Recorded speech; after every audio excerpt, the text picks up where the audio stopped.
Just like the street lights lit this town, like a fire in a blaze, gotta burn it down. Can't be afraid to leave this out.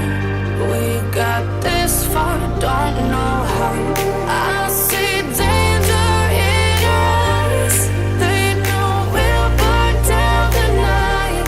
Coming just like the sunrise. You know that we're gonna let it out tonight. We're gonna let it out tonight. We're gonna let it out just like the sunrise. We're gonna let it out now.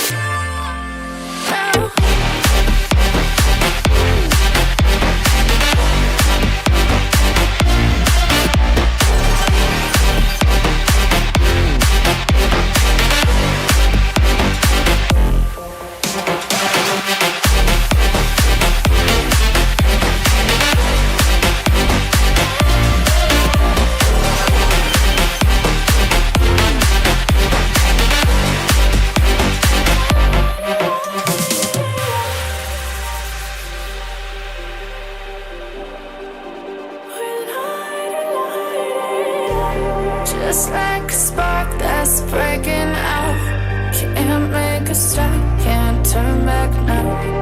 We know that there's no room for doubt.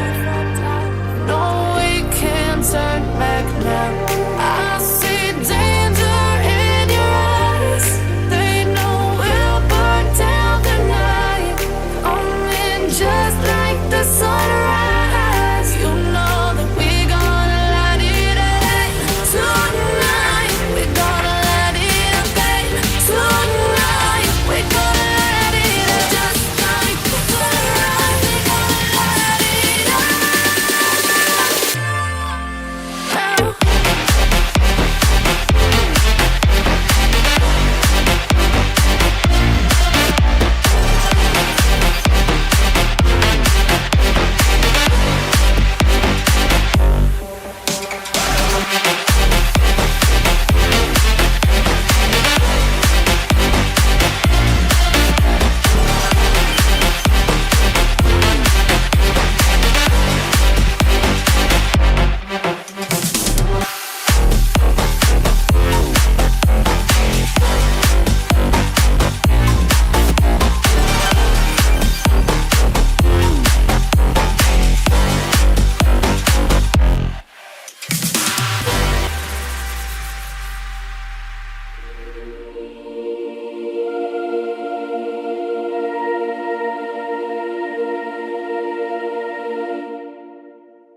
Hello, everyone. Happy Monday. Today we're going on an adventure. And if you know what book that's from, you're a nerd, and I love you. Uh, today we're gonna go try to find Eden, the lost, the luscious, the lovely, and also apparently an archaeological location from mythological history. What could possibly go wrong? And on this adventure, we are joined by Kelly, the atheist queen of Detroit, who apparently might live somewhat near the Garden of Eden, I suppose. What do you think, Kelly? Have you found Eden? Nah, not at all. No, it's about them. And that's but a whole bunch of lilies around here. It kind of reminds me of so a couple of years ago, famous comedian Paula Poundstone started a podcast, and one of her first guests was supposed to be a survivalist named Thomas Coyne, and he just didn't show up. He no emails, no calls, no nothing. He just vanished. And so they started like a thing. They were trying, them and all their listeners were trying to find Thomas Coyne to make sure he was okay. And so they looked, and then they reported in where they looked. Like, I went to the Walmart down the street and Thomas Coyne was not there. Or I went to the US Capitol building and Thomas Coyne was not there. And eventually, maybe they'd find Thomas Coyne. So maybe we're doing a similar thing with the Garden of Eden. We keep looking in places and it keeps not being the Garden of Eden. But eventually we'll rule out everything that isn't the Garden of Eden, and then we'll know. Then we'll Or know. something like that. I'm surprised Ron Wyatt didn't find the Garden of Eden. That fucker found everything else, but that's another story for another time. It's already been a day. Kelly and I just came English. Kelly and I just came from the Job and Jug show. We took over the Daily Atheist show, as we have been doing on Mondays lately, and that was fun. So we've already been on the air a couple of hours. And on Yes. top of that, I didn't get all that much sleep because I do my Sunday evening show, Evening Ember. We did an Atheist Lives, which I haven't done in a while, with Damien Marie Hope, who And that is, was a great show too. I really enjoyed thank it. you. I'm so glad, because it was mostly about intersex people. My goodness, there's so many groups I'm a part of. Intersex people. It a lot of people are just like, this isn't what I watch. I feel Yeah. like it made a difference. It's there for the people who either need to see intersex representation or just want to learn more about us. So Like that's me. last night's show, Yeah. and I hope you check it out if you haven't. But then Maya was on. Bad Science Sunday was I extra watched that whole engaging. thing too. So Mhm. I I was I I great. ended up staying up right to the end because there was Lauren Yes. from the Behold Network and our buddy Eric from Skeptics and Yes. Scoundrels, and of course, Maya and Dr. Weasel. It Yes. was just too fun. I I couldn't couldn't I watched the go to whole bed. thing, yeah. And I didn't go to bed like an hour or so after that as well too. Then I'm still up Yeah. cracked on. So I Yeah. didn't get much sleep. So this should be a fun show. Hopefully you all out there are more well rested than I am. And thank you for joining us. It's lovely to see you all. If you're new here, if you're watching in the future, hello future people, do remember to hit the subscribe button. It makes me feel better and it helps these shows show up in your algorithm so that maybe you can join us in the live chat next time because we'd love to see you. All that said, and believe me, there's a lot more I could say. I do go on from time to time. Kelly, what are your thoughts on the Garden of Eden? Did it ever really exist? Is it a mythologized version of what could have been a real thing at some point? I mean, I don't and it comes to that, of course at one time I did believe there was this garden with this tree that never died and people lived there and it was cast out. I believe that at one time. But, I don't know. You know, I mean, I don't think it in the literal sense, but I mean, Africa is the beginning of everything. So I believe you can find a place where the beginning of humanity began. And would that be considered a Garden of Eden? Maybe, maybe not. That's a fascinating hypothesis. I've heard from a few anthropologists that it's sort of a mythologized version because it is part of the origin story, the mythology, that humans came out of Eden, that we used to live in a place that was a veritable garden, and now we live in this desolate wasteland, which at the time was the Middle East, which it wasn't as desolate as it is now because desertification is a thing. The Yeah. fertile for a reason.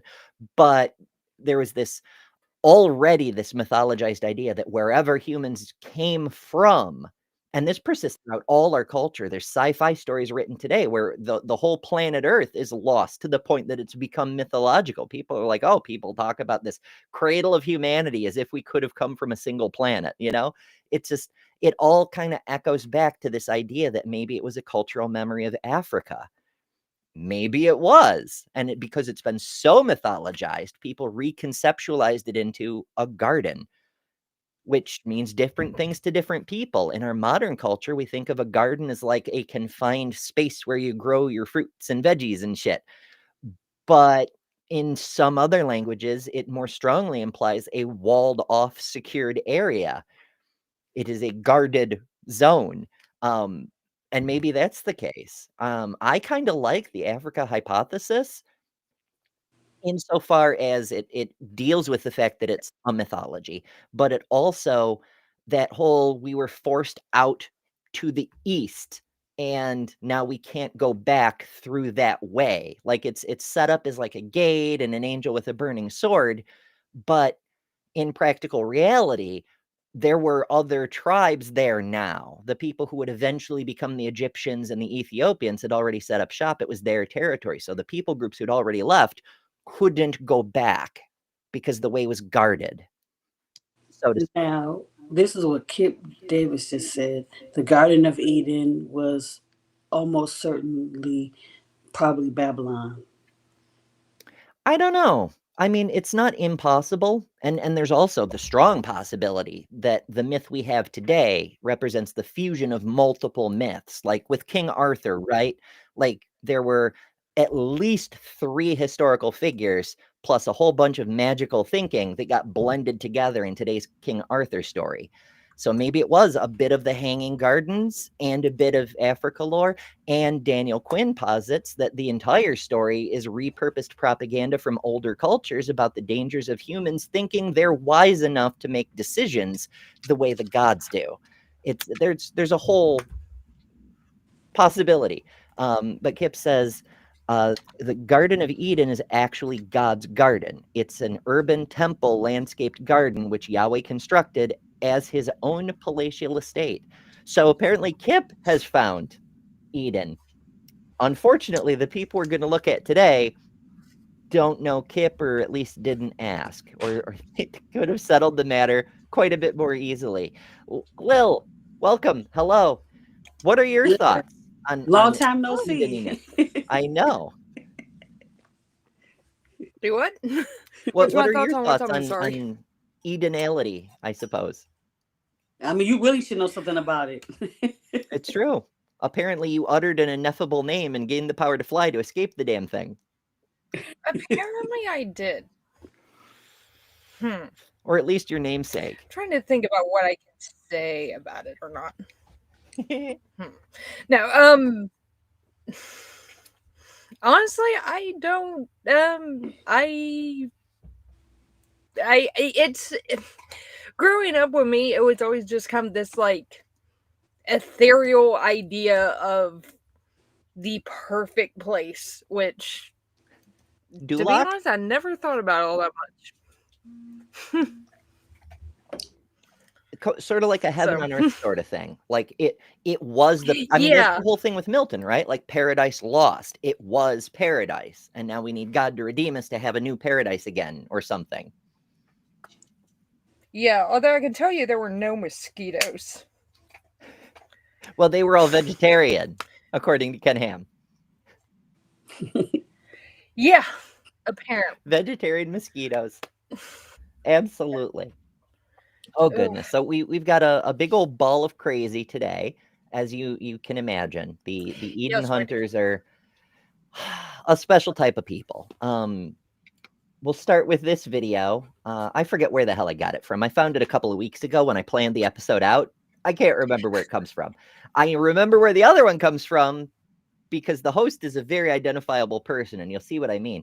The reason this person is saying, according to the caption, a hollow cavity, is because the video starts with this man talking about how hollow earth is reality, and maybe Eden is down there. Who knows? It starts with a clip about, well, we know today that the earth is actually hollow, and then it just goes into the actual video intro. So that's where we're starting from. What better way to frame the legitimacy of your argument than to start out by saying something that is scientifically, verifiably, observably, factually incorrect? I love it. It's the best. Get your tinfoil hats ready. Let's go. Scientists may have finally uncovered the truth behind the Garden of Eden. Recent discoveries in Iraq, a mysterious cave near the Tigris and Euphrates, ancient artifacts, and strange plant life have reignited the debate about Eden's real location. We may have discovered. Incidentally, perhaps worth noting, allegedly, is Kip says, BT Dub, I have an entire chapter about the Garden of God in Eden in my latest book. Unfortunately, no one will ever know the title of this book because it's been redacted. Hold on, hold that up. I'm finding, I need to find, the button won't show when we're in that presentation mode. There we go. See, the title's redacted. I wish I could tell you what it was, but... Yes, I do have this same by my desk, by the way. So that's the imaginary book. The what now? Yes. The book that has not been written. Because Kip Davis has written no books. Fake book. It is known It has been declared. That's just a figment of your imagination, guys. There That's we go. right. There we go. No author on it. Oh goodness. I need bookshelves. Like I do enjoy broadcasting to y'all from the You're void. gonna be smart like Forrest. It's just, oh my goodness. Like I mean I've got my dandy book of mythology handy because we reference it all the fucking time. But like my actual bookshelves are way over there. Alas. I have to get something set up for recording. I'm just in my living room because nobody's here, so it's kind of comfortable in here now. Hell yeah. This be the lost paradise? As new technologies like satellite imaging reveal hidden rivers and ancient paths, are we about to uncover the biblical Eden once and for all? Those things have nothing to do with each other. Yes, satellites are finding the ruins of ancient cities we never suspected were there, and, you know, fossil rivers, things that used to be rivers but no longer are because of various changes, climate changes, geological changes, all sorts of things. I mean, we're doing the same thing. We have been doing the same thing with geology. Like we'll see, you know, a mountain, there'll be an earthquake and a landslide, and suddenly new strata are revealed, and we find all kinds of interesting things in there, including things that used to be at the bottom of a river, the bottom of an ocean, or whatever, because things change over time. That's what time means. But does that mean we're about to discover the location of a mythological place? Maybe. You know, coincidentally, our friend Bree over at Hive Sci, who occasionally pops in here, took us to Shangri-La this past Saturday. So we're finding all the mythical places this week, apparently. Join us. That's my first random plug. We love random plugs around here. And also, if you want a random plug, head on over to adamandeve.com and do the code word Bradley for 50% off almost any one item, 6 free movies, 3 free gifts, and free shipping on the whole order. Still, not my ad. It's pirated. Avast ye lubbers. But I love to stick it in wherever I can. And if you want to stick it in wherever you can. I gotta take it easy on that, because eventually people are gonna expect it. And if you want to take it easy on that, damn it, Ember, cut it out. We've got shit to do. As we explore groundbreaking evidence that could change everything we thought we knew about humanity's origins. Section 1. The Biblical Garden of Eden. Myth or reality? The Garden of Eden, a perfect paradise described in the Bible, a world of pure innocence where Adam and Eve walked freely, untouched by sin. According to the book of Genesis, Eden was not just a place of spiritual peace, but a real physical garden sustained by 4 rivers, the Tigris, the Euphrates. I mean, okay, hold on. According to the book of Genesis, the same book with the talking snakes, the same book where plants came to be before the sun did. So how seriously are we supposed to take this thing it's describing as a real physical place? I mean, according to the same story, humans were created when an invisible carpenter ghost piled up a bunch of sand, cast a golem spell, and brought it to life, and then took one of its ribs and performed a transgender surgery to create a woman. And who knows if they have belly buttons? Sure, it says it was a physical place, but what does that mean in this context? The Pishon and the Gihon. We know the Tigris and Euphrates still flow today in modern Iraq, but the locations of the Pishon and Gihon, they've been lost to history. But what if a shocking archaeological discovery in northern Iraq? So I should note that the catastrophists, the flood enthusiasts, there was a literal global flood people, they often say that Eden wasn't necessarily in modern Kuwait or Iraq, that today's Tigris and Euphrates were named in honor of the ancient rivers, and that all of the ancient rivers were lost during the flood. Much like we have places here in the US that are named for places in Europe, like Syracuse or Sicily or London or Warsaw. Like in the US, we have 3 kinds of place names. There's Native American place names, there's European place names, and there's some random guy who built a farm and they just called the place his name town, or Nashville, for example. Like, the fact that a thing has a name doesn't mean it's the same thing as the original thing with that name. Might just bring us closer to understanding the exact location of this paradise. Could the Garden of Eden truly exist beneath the Earth's surface, waiting to be uncovered? That's right. This long-debated paradise, which for centuries has been dismissed as either myth or metaphor, may not just be a biblical story after all. Archaeologists have uncovered a mysterious cave system near the Tigris and Euphrates rivers. Oh, it must be in a cave. That makes sense, right? Because the story in the Bible tells us about how it was in a cave with all the plants growing in a cave and the giant tree in a cave. Maybe that's what the whole thing with the firmament was, right? It was like God hollowing out a cave. And then the whole creation story happens within the cave. And then that's what Plato's story was about, right? The cave, the allegory, whatever. No, he was revealing literal truths that you can never learn in the Bible because it's secret forbidden knowledge or something. But it's a cave, allegedly. That actually reminds me. I'm sure it's fine. This is somewhat random, but that actually reminds me. There's this cave, and I want to say it's in Thailand, that actually has a rainforest growing within it, and it's it's so big, but this ecosystem in there is so like specified that it's pretty much got like its own climate. Like, it's one of the coolest. I want to say it's in Thailand. It's one of the coolest things I've ever seen, and I cannot remember the name of it to save my life right now. But yeah. That would be the Garden of Eden, I would think.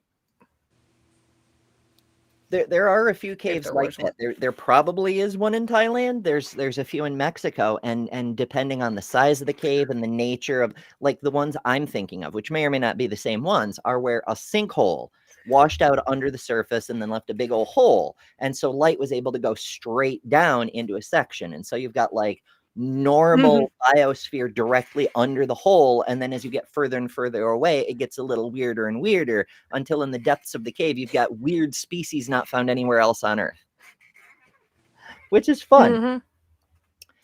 Kip says, ahem, the other two rivers are unknown, and some commenters suggest that their names are more descriptive than locative.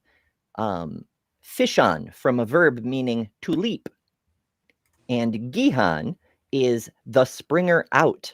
Oh my. And if you want to spring her out, never mind. There are various ideas about the identification of these two rivers, in no small part because of their description surrounding entire regions. Rivers don't tend to do that. Page 202. I presume in the book with the redacted title. Damn it, God, and your propaganda. Hey, that is a good book title. Raising the possibility that the Garden of Eden wasn't just a theological idea, but an actual place, hidden from us for millennia. But before we dive deeper into this discovery, we need to understand how deeply Eden's story has shaped religious thought and how it continues to haunt us as a symbol of what humanity lost. The Bible describes Eden as the birthplace of the first humans, Adam and Eve, created by God to live in harmony. Well,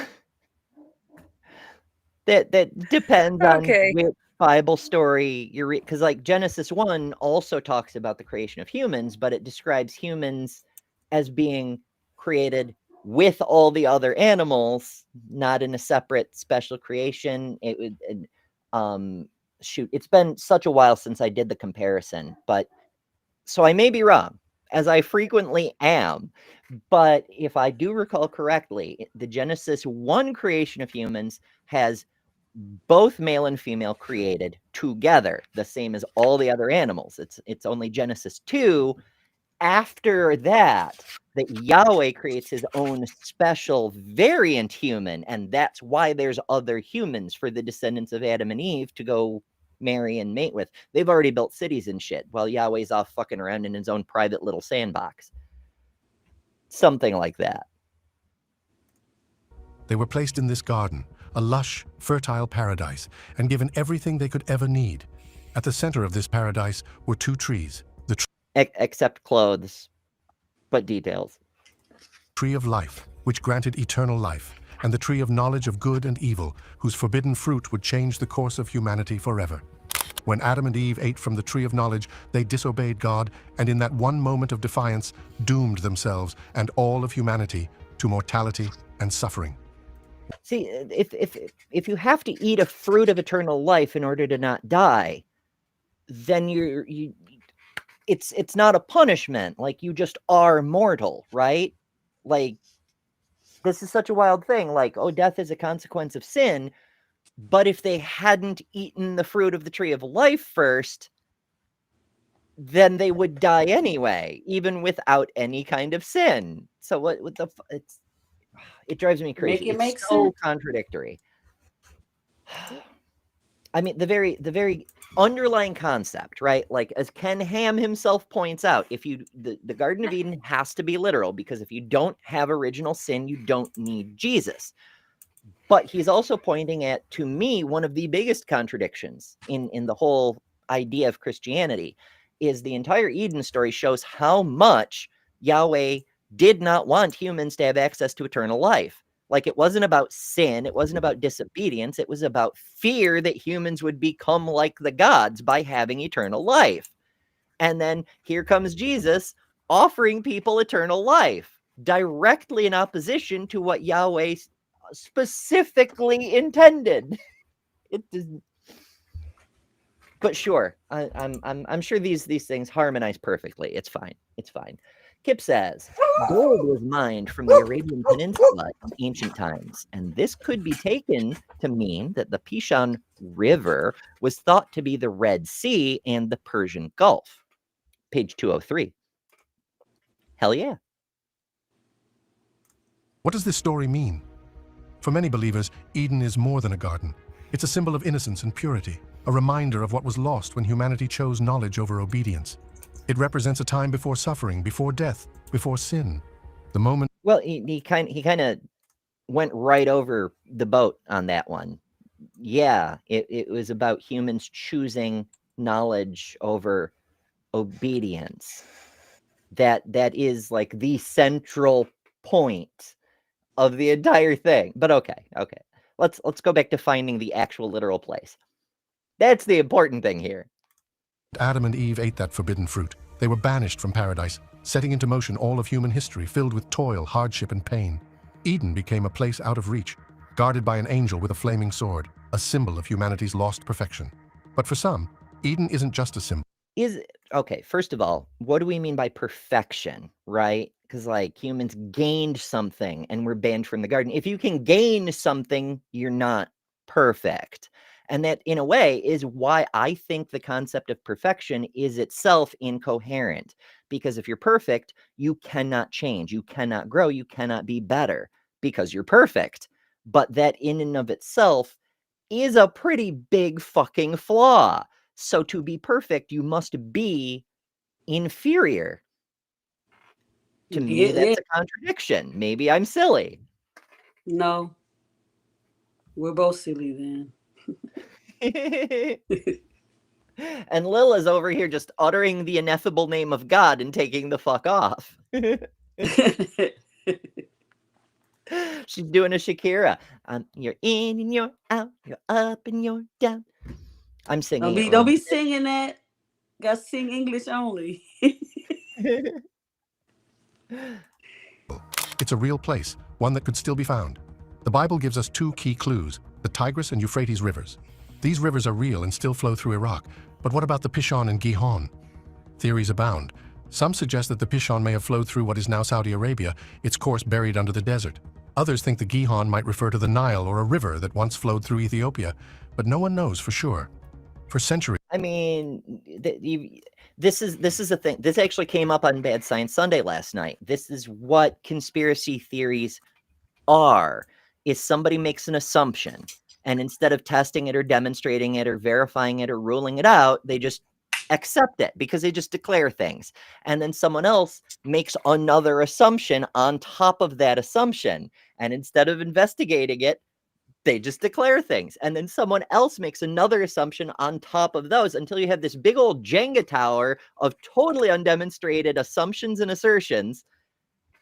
And you end up with this kind of crap, I mean, if there must be a real river because Eden was a real place, and so the river must really exist.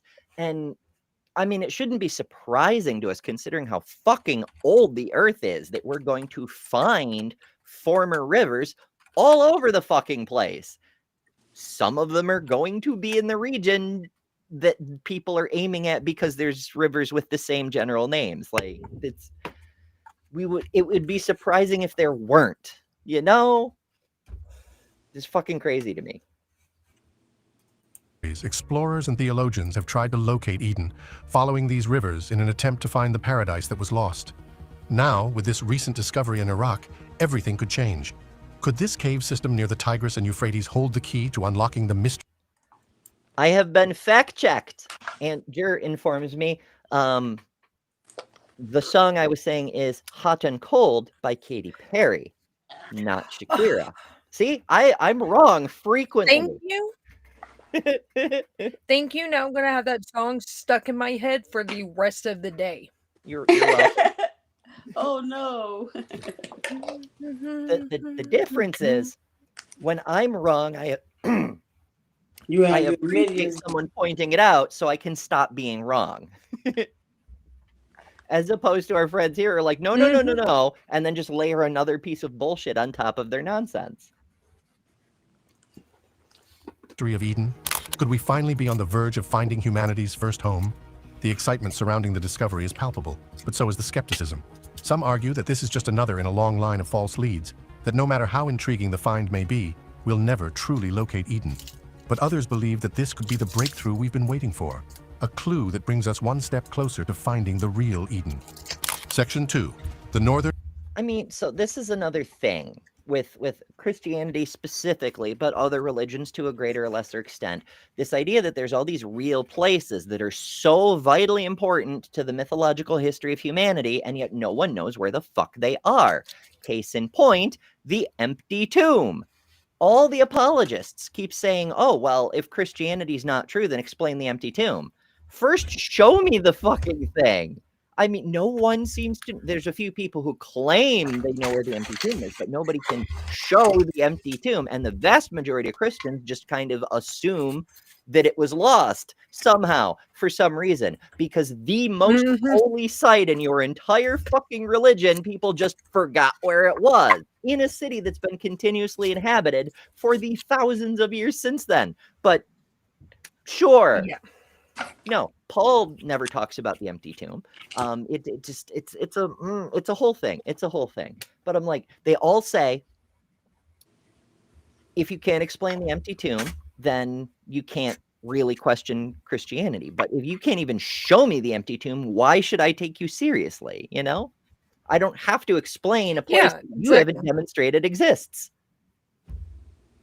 I mean, that's the same argument as prove there's no God. I mean, how can we do that? Yeah. You can't prove that there is one. It's just red herrings. It's just shifting goalposts. It's like, oh, well, let's not talk about God. Let's talk about this one specific claim and pretend that if you think you can dispute this, it's the same as the Shroud of Turin bullshit, which also was on Bad Science Sunday last night, coincidentally enough. People get this idea in their head that if it's Mott and Bailey, right? Like they put forth the shroud as proof of Jesus, and then they demand, if you can't debunk this, then Christianity's true. And then when you do debunk it, because it's extremely easy to debunk, then they fall back to, the shroud not being real doesn't disprove Christianity. It just means we don't have the real shroud. That's all. Fucking hell. Tsumami says, is Eden a sexy mama? I don't know if I know an Eden. I mean, I know Lilith. I know an Eve. well, I don't know Eve, but I know of Eve, Promise, of course, who's occasionally on Chewed Gum and sometimes other shows. Sadly, I've never had the privilege of talking to her directly, but maybe I someday. would love to.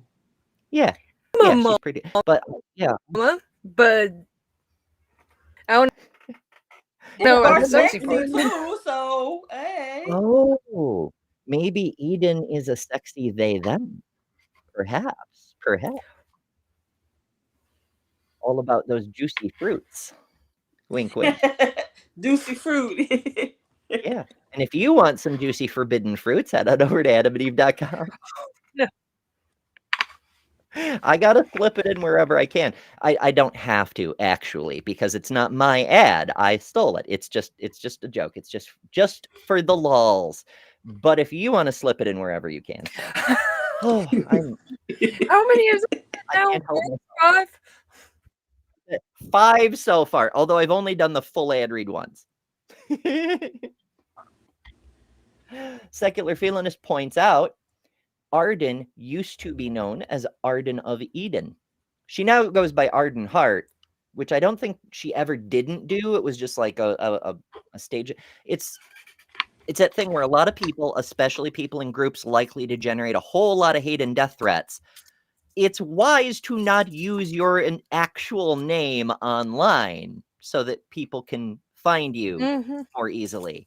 And especially when you have a very, very rare real last name. Now, Hart isn't all that rare, but some of us do have very rare last names, which is... Well, they gonna find me.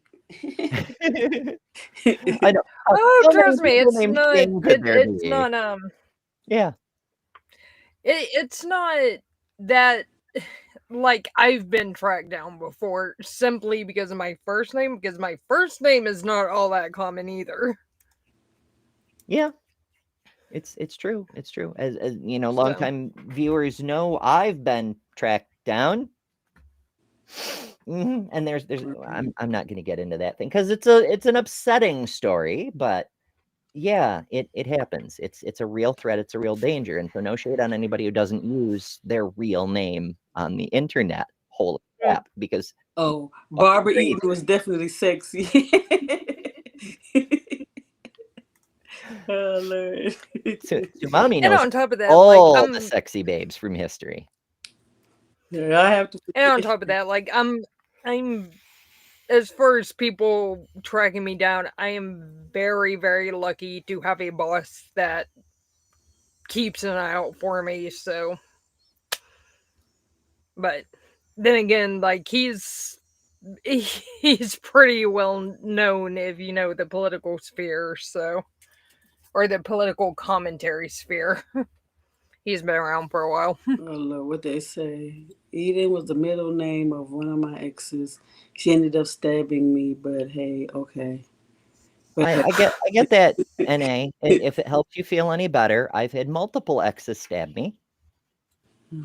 I don't know. Am I just like a very stabbable person or something? Because like the fuckers who send me death threats stab me. The people I've dated stab me. Like I'm just... Do I look? What about this? I will stab somebody for you. Like I'm just a fucking pincushion or something. Nobody messes with my friends. It's almost like an impulse. I don't right? take lightly to that. No, they don't stab me. They seem just to use these. I don't understand. Like when my ex-spouse and I, when we were very, very young, before we had any children, they took, like, I used to sleep with a dagger under my bed because why not? You know, you worry. You feel safer when you've got a weapon ready to hand in case somebody busts in. Not that that happened very often, but never mind. So she was like just playing with this dagger under my bed, and she like just stabs my thigh. And I'm like, the fuck did you do that for? And she's like, I don't know. I just did it. What the hell? I'm like, what the fuck? What? Impulse control or something. I don't know. I don't care to speculate, but like It's not even hatred sometimes. People just feel a compulsion to stab me. No, but I That don't don't know. even sound right. That like sound crazy. I don't know. Maybe we should. no. Yeah. It's Although I will say, here's one really cool thing about having a very, very loyal dog. I nearly got into a really nasty confrontation with somebody in my neighborhood, and my little dog, which you would not expect, holy crap, had them running down the street. So, it does help to have a very, very loyal dog sometimes. oh, for sure. But Or yeah. any animal, really. Like one of my favorite stories from my childhood. As many of you know, I grew up on a farm. We had geese, and Geese we ain't would no let joke. the geese out rather than mow the lawn because it was a big property. It was a farm, and so we'd let the geese out of their area, and they'd wander around and they'd nibble the grass and keep the grass short, so we didn't have to mow, and also poop everywhere. But never mind that. And one day, the Jehovah's Witness, or no, it was the Mormons, because the Mormon temple was like 4 houses down or something. The Mormons were coming up this long farm driveway, and the geese were there, and they just stared at them, and the missionaries just stared back for a second, and then finally the lead missionary goes, "Children of God, part before me." And when he does this, the geese all flared their wings and charged, and they ran away.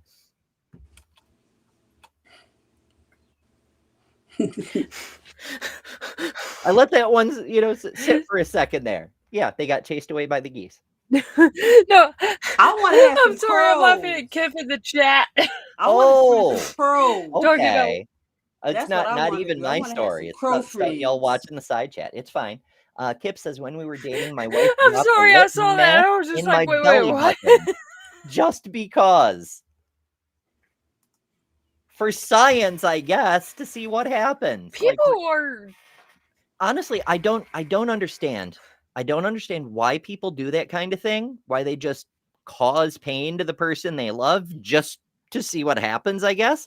But also, why do people marry them anyway? I don't know. It's wild. It's crazy.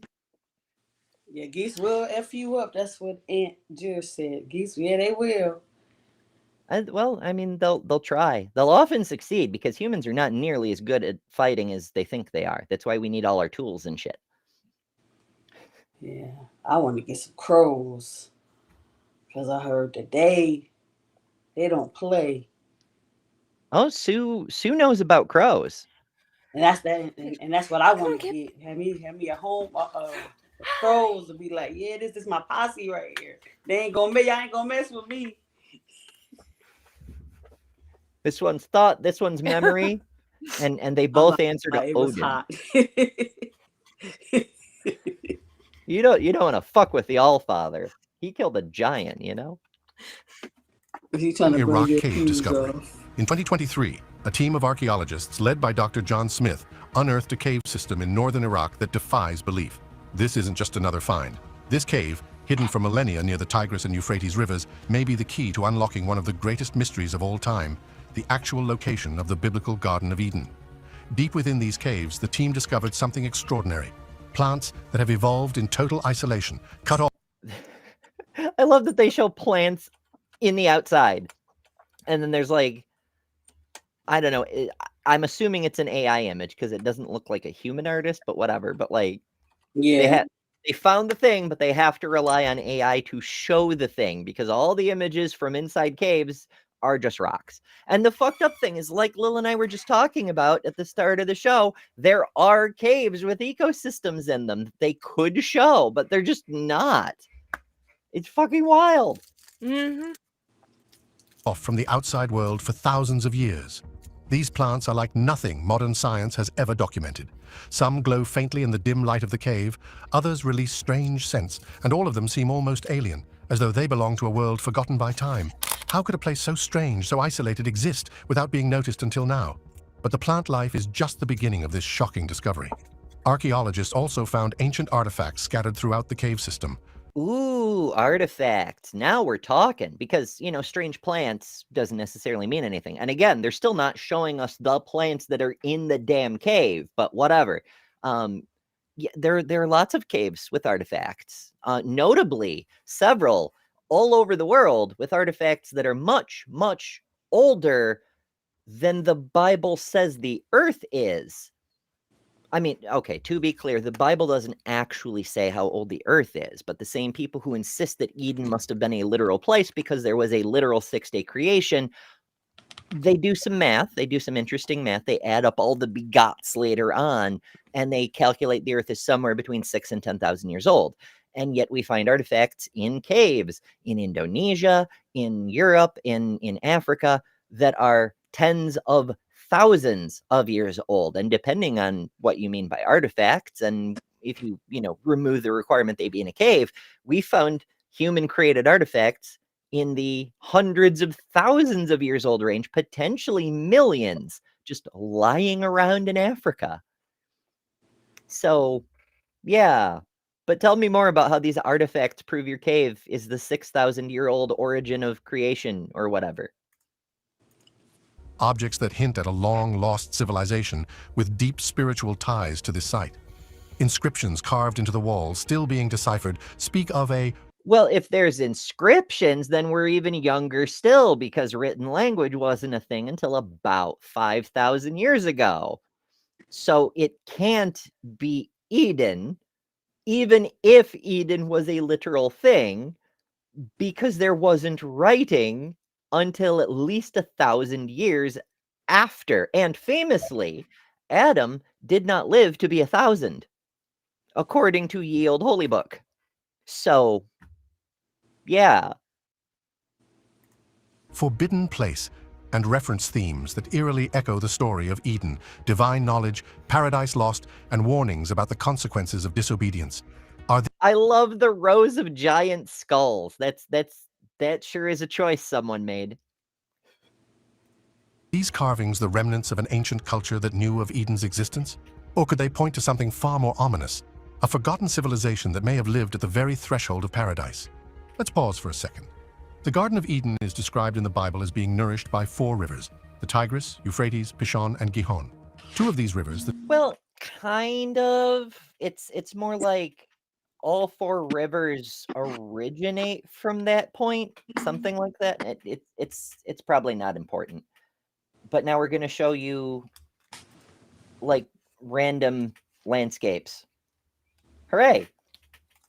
Tigris and Euphrates are real and flow through Iraq today, providing a crucial geographical clue to Eden's location. But for centuries, scholars have debated... If you assume those are the same Tigris and Euphrates mentioned in the story. And to be clear, they probably are, but we don't know. Because people name things after things. Like, there are how many people around today who have names that are from the Bible? If you meet a Ruth, does that mean she's the biblical Ruth? Holy shit. I guess so. Mm-hmm.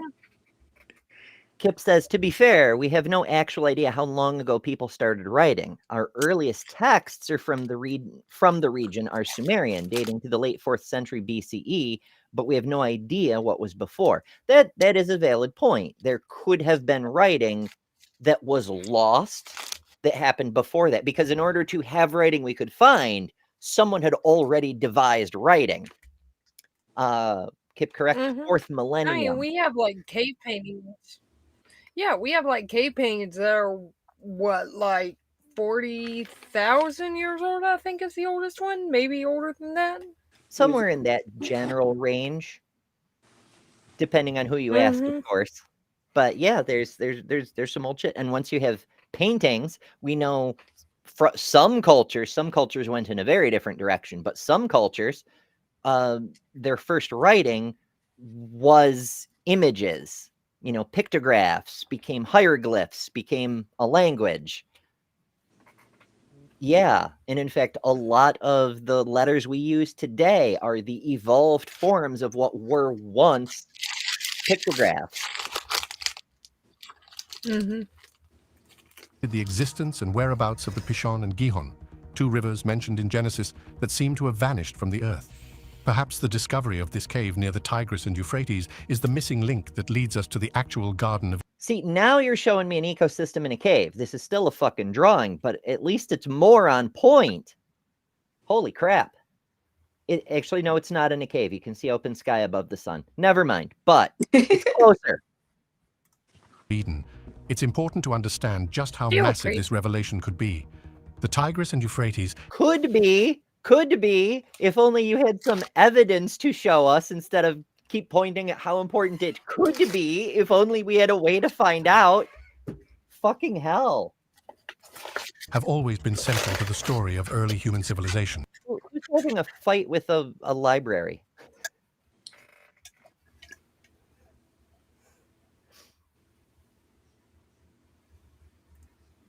Mesopotamia, the region between these rivers, is widely regarded as the birthplace of organized human society.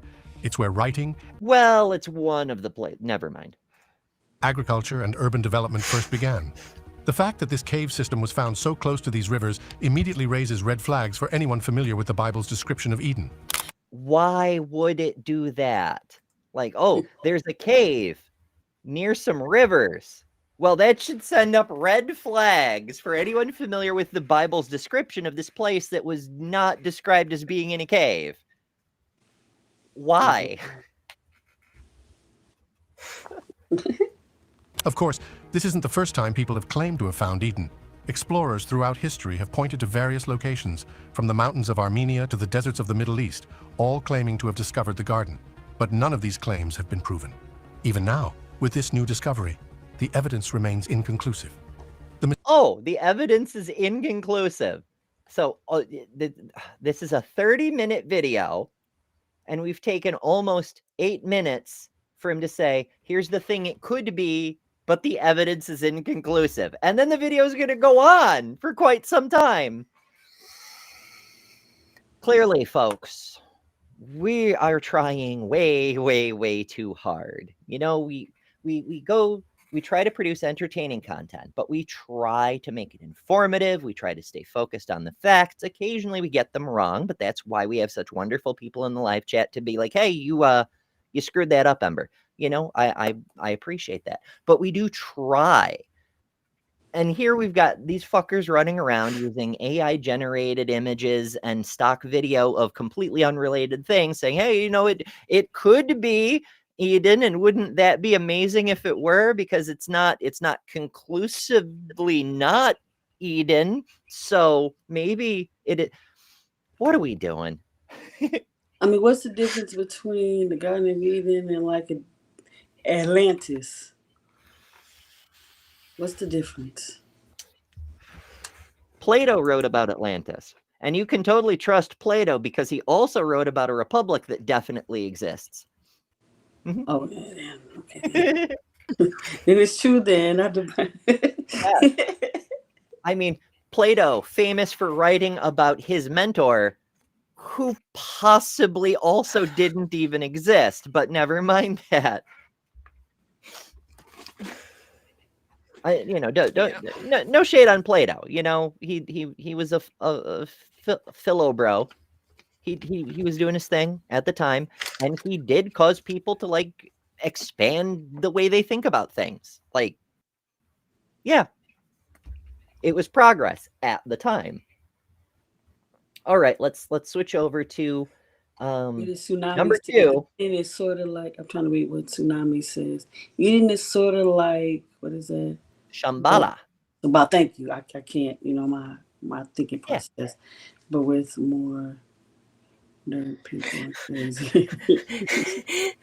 And a crazy fucker in charge. That sound like this place. Uh-huh. And if you want to hang out with more naked people and possibly a crazy fucker, come to my house.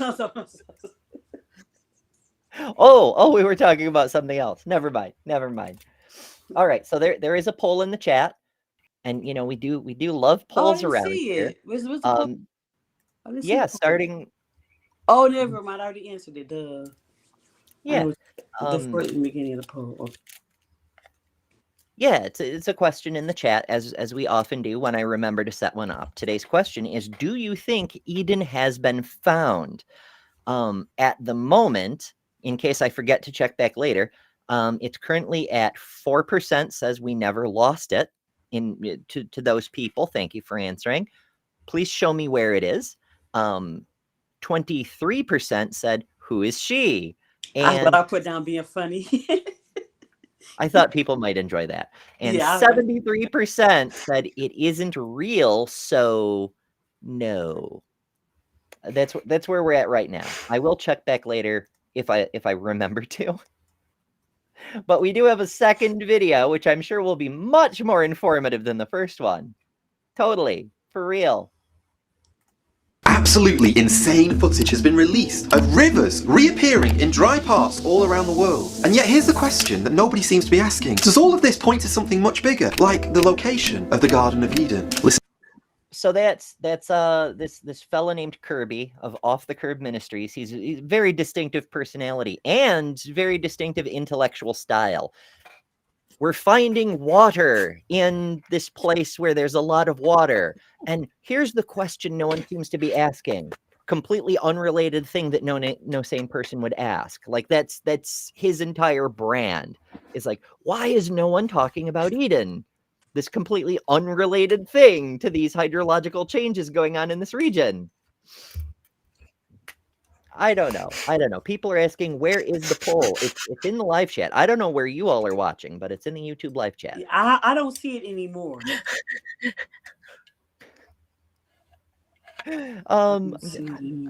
I don't know. There's a pinned post about how to help community members like myself and Bree who are having a hard time. And then there's also the poll there.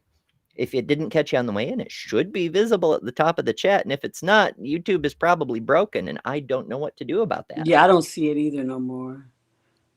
I just don't see it anymore. I saw it when I first came on, but not anymore. Maybe once you answer, it goes away. I don't know. Yeah. I don't know. To me, the Bible gives very specific instructions on the location of the Garden of Eden, and you and The Bible gives very specific instructions, such as, well, maybe we'll find out. I would be very foolish to ignore them. It says, now a river went out of Eden to water the garden, and from there it parted and became 4 riverheads. It then names these 4. Okay, so Oh, this guy. river went from Eden to water the garden because the garden wasn't in Eden. And then it became 4 river heads. So the rivers come from Eden. They don't flow to Eden. I'm sure this is Kip's fault. Because Kip says, I'm sure it's my fault. That's what Maya tells him. Yeah. I mean, if Maya says it, probably. It's true. Then it's true then. Everything's Kip's fault. If it's not Kip's fault, then it's Kip the dog's fault. Like, for everything. It's never Kip the dog's fault. Never. Mm-mm. It's always Kip the dog's fault. Mm-mm. She's the one that's been barking like mad all morning. Stuff shouldn't bother her. Stop bothering her then. She has opinions. Stop bothering her. I wish I had the camera pointed at. I said that and like sleeping, and then she turns to me and she goes, Don't talk about me like that. I had your back. I'm gonna let her talk about you like that, Kip, okay?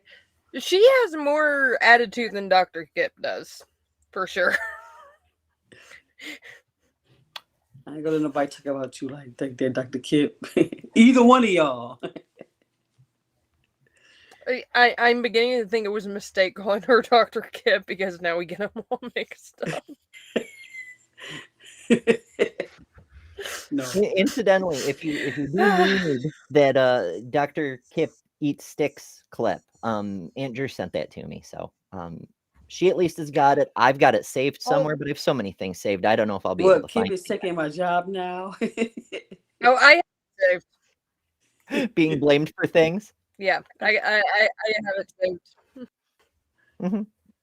It's true. It's these damn immigrants. They're taking hardworking American like jesters' jobs of being blamed for things. Although technically Kip isn't an immigrant because he's still in Canada, but details. This is the internet. It's fine. Rivers. Number 1 is the Pishon. The Pishon is known to run through the land of Havilah, and in Havilah it is known to have lots of gold. Remember this. Number 2 is the Gihon. The Bible says this. We're just gonna wave and go, remember this. Okay, I'll trust you. Yes. I'm sure this couldn't possibly go wrong.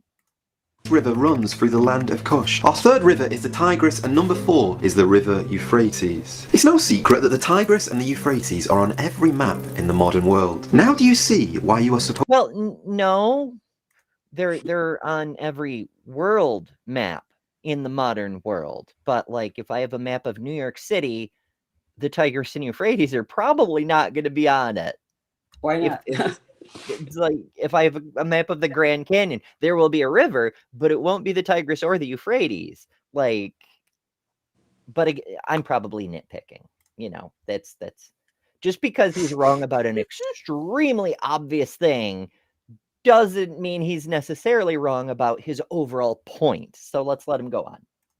To take the Bible seriously, because when it gives descriptions, it doesn't describe made-up fictional places like Narnia or Mordor. No, it's talking about... No, it talks about made-up fictional places like the Tower of Babel and the Garden of Eden. Like, the fuck do you mean? The fuck you... It's fine. It's fine. About real places that you and I can visit today. So, this could get quite exciting, because according to the scripture, is all you and I have to do is we have to find these 2 rivers, the Pishon and the Gihon, and where these 2 rivers meet with the other 2 rivers, the Tigris and the Euphrates, and turn into one singular river, that is where we will find the location of the Garden of Eden. Okay. Cool. But remember, the 4 rivers come from the singular river of Eden, according to the Bible, which according to him is a clear set of instructions for how to find this shit. So maybe we should look at like where the rivers start and try to like backtrace where they used to start or something. I don't know. I'm probably, as Chrissy says, pedantry here? Nah, never happens. Don't know what you're talking about. So here's the thing, once I understood all of this, I became mega confused as to why YouTubers, Bible scholars and professors were all putting forth very unusual suggestions. But I thought... Those pesky unusual suggestions. As it happens, we have a person who is technically all of those things in the chat. Dr. Kip is both a YouTuber and a scholar, and also, considering he teaches a class, you could consider him to be a professor. So, I guess unusual suggestion. Should change your channel name. I mean, sure, people can find Dr. Kip Davis, but if you were called unusual suggestions on YouTube, that would be, well, it probably wouldn't be better, but it would be something. Okay, I'll listen to them all. I'll hear them out, because after all, one of them might just be true, by far. Yes, one of them might be true. This is the best epistemological standard one can have. They're all equally likely, and one of them might be true. Amazing. Great scholarship. The wildest theory was put forward by scholar Pete Van Dyke. He believed that the ancient cultures didn't mean East like we mean East, but cosmic East. And so he proposed the idea that the Garden of Eden was located on an astroplane in space, resting above the eastern horizon. Okay, in fairness, that is one of the more out there theories I've heard. Label professor. It's on an astral plane east of the cosmic horizon. Uh-huh. And also, like, humans were kicked out to the east, the eastern gate. So it would then be west of the, but never mind. Fucking hell. So it's true that some cultures, both ancient and present, consider directions in a different way than we do now. Like our our conception of north, south, east, and west, they're useful for navigational purposes, but they're by no means the only way one can think of things. Like one could, for example, represent the directions in terms of the prevailing winds that come during different seasons in certain areas where that's a thing that happens. One could, for example, reference the movement of the sun. Like, we often consider east and west to be like where the sun rises, where the sun sets, generally speaking, but it doesn't have to be that way. It could be morningward or sun or eveningward, or, just follow the track of the sun or go anti-sunward. There's a bunch of different ways as to phrase these things. It doesn't have to be the way we do it now. Just like a lot of times people make an assumption that math is inherently 10 digits because that's what we do. But that's not the only way to do it. English is a language we speak, but we know it's not the only language. So why would any other system we have, for whatever reason, decided suits us best, be the only way anyone could conceptualize a thing? That in and of itself is a fascinating subject. That said, an astral plane east of the cosmic horizon, I may need my tinfoil hat. Also heard another YouTuber claim that the Garden of Eden hovered over Earth, and that is why all the 4 rivers, they meet and flow down onto Earth. I can still see... Sure. Huh? The 4 rivers meet in the hovering skyship garden and then fall onto the... Sure, why not? Why not? And, a YouTuber claimed, not even which YouTuber. We're not even saying this was Praise I Am's crazy idea. And I don't know if it was Praise. He's just a random crazy YouTuber who pops into my head. But, like, we can't even fact check the crazy claim because he doesn't say. But also, the fuck? Why are we presenting alternatives posed by what he describes as crazy YouTubers as if they're viable scholarly alternatives? What the fuck are we doing here? However, why many Ethiopians... I was going to say, this is slightly how scatterbrained I can be at sometimes, but if someone wants to get technical about it, there was actually a quasar found that has something like several trillion times the Earth's amount of water in it. So could that quasar be the Garden of Eden? Only if it's raining on Quasar in Earth, space? apparently. Yeah, there are a whole bunch of molecular clouds that happen to contain water. As we know, many of our comets are made of a large part of water, which implies there's a shit ton of water out in the Oort cloud of our own system. We know there's water in other places within the solar system as well, like a couple of Jupiter's moons appear to be frozen balls of There's water. water on Mercury. They found water on Mercury. There's tiny bits. Yeah, there's some right on the poles of both of it where there's a couple craters where the sun never hits. There's ice water there on Mercury. Like, there's water everywhere. So yeah. And that come, in fact, sometimes some of the more well-informed apologists or conspiracy theorists will mention something like that. They'll be like, well, there is more water in space than there is here on Earth. Therefore, the waters above part of the Bible is confirmed. Because since there's water in space, that means space is nothing but water, apparently. Or something. Strangely, no gods up there, though, that we found. Not a one. claim that Eden is in their country, as Genesis 2 verse 13 says, "The name of the second river is Gihon. It is the one which goes around the whole land of Cush." So let's ask the obvious question. I love how he reads out, it says it goes around the land of Cush, and the text he's highlighting says it goes around the whole land of Ethiopia. We're not even reading what he's reading, which is weird, but okay. So depending on which culture you're bringing the information from, sometimes in I believe the Romans and the Greeks referred to all of Africa as Ethiopia. So do we have a river that goes around all of Africa?